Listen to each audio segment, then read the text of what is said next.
Now, as night fell in the streets of Nairobi, the horrific death of a man identified as Rex Kanyike Masai would mark the end of yesterday's anti-finance bill protest, also termed Occupy Parliament.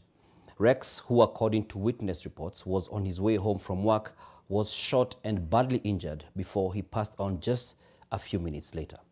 NTV's Ngina Kirori has obtained exclusive footage of the incident, which sets the scene of what took place on the night of 20th of June. This as the family of Rex suffered delays from government authorities after they were forced to take his body to City Mortuary pending a homicide investigation. Here now is that report.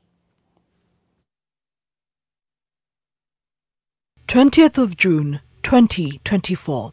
A gunshot went off and a life went out. The first sign that trouble was rife in the air comes from this CCTV footage, which NTV has exclusively obtained along Moi Avenue at 7:19 p.m. Passers-by are seen scampering for safety before law enforcement officers appear running at people believed to be protesters in the street. The officers are armed with clubs, pistols and tear gas. One of the officers throws an object which appears to be a stone in the direction of protesters. The anti-finance bill protests, also termed Occupy Parliament, which were mostly characterized by few incidents of casualties compared to Tuesday's protests, are about to take a dark and tragic turn. Further down the road, at Ngina Street, another crowd of people are running for their lives. Among them is Rex Kanyike Masai. The group doesn't know it yet, but they are seconds from disaster. One of them even drops their phone and goes back to pick it up, but on second thought, he leaves it as he sees a police officer brandishing a pistol. From another angle, that same police officer fires the fatal shot. When the dust settled, 29-year-old Rex Masai was lying in the street, writhing in pain, with a bullet wound and a bullet lodged in his thigh. His friend, whom we will not identify for security reasons, rushed him to the nearby Bliss Medical Center near National Archives. However, it was too late. The family of Rex Masai was told that due to it being a homicide investigation, they would need to take his body to City Mortuary, where a post-mortem examination would be done.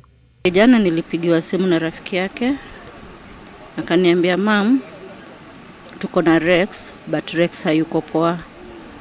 Nikamwambia kama ni mgonjwa, tafuteni hospitali, mpeleke na uniambie uko hospitali gani.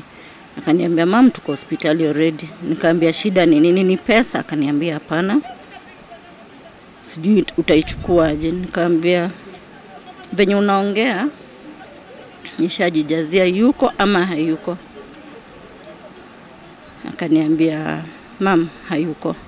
However, even into the late afternoon on Friday, police officers had not yet arrived at City Mortuary, making the family wait even longer. Hata alikuwa kuja nyumbani hii weekend ambayo tunaingia leo hii kesho, na ndugu wangu alikuwa ndugu ambao ni mtulivu sana, penda watu na hawezi penda kuona ukiteseka, na mtu ambao ungekuwa unafanya jambo mbaya angesikia hivyo angekuongelesha, angekuita kando kuongelesha yale ambao unafanya si poa na ungependa ufanye hivi na hivi. The National Police Service has yet to issue an official statement regarding the issue, with the last communication they made about the protests coming one day ago.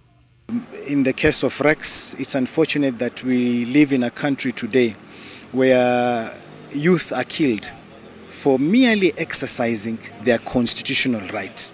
The Independent Policing Oversight Authority has, however, issued a statement confirming that they have launched investigations into Rex Masai's death and have called on police officers to exercise restraint. If she could issue a message to the person who shot her son, Rex's mother says she would tell him this. Mama napenda Mungu, sitamlipisha kisasi. Acha Mungu akadili na yeye.